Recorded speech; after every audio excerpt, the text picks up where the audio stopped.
This is week 2 of how to recover from a supraspinatus and subscapularis strain with some anterior shoulder instability.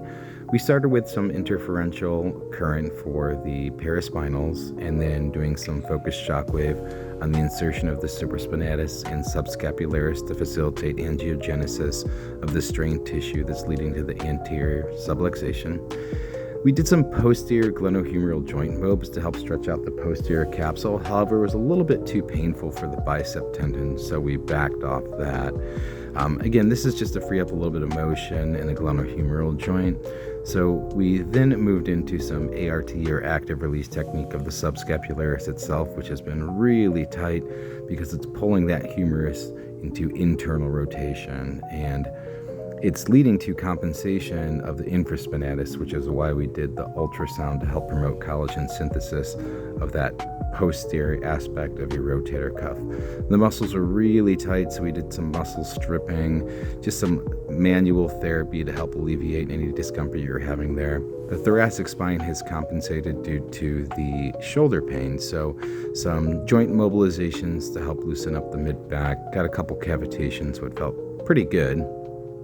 We then did myofascial decompression of the posterior chain of the shoulder.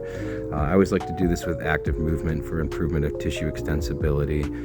The exercises mostly were for stretching that infraspinatus with the sleeper stretch, increasing your internal rotation and stretching the posterior aspect of your shoulder.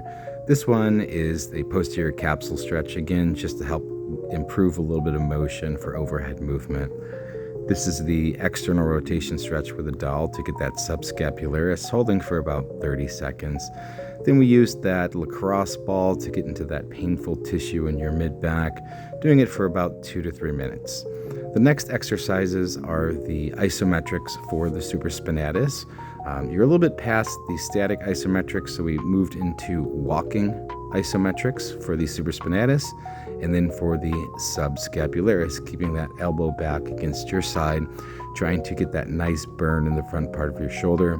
Then we finally moved into resisted eccentric free weights. So laying on your back, slowly descending into external rotation to work the subscapularis. Again, feeling that nice burn in the front part of your shoulder, a 5-second descent, so you get that fatigue and good neuromuscular control. We then did this for the supraspinatus, pulling that arm into abduction to 90 degrees, and then lowering all the way down to your hip. This is week 2. Keep up the good work and reach out with any questions. Aloha.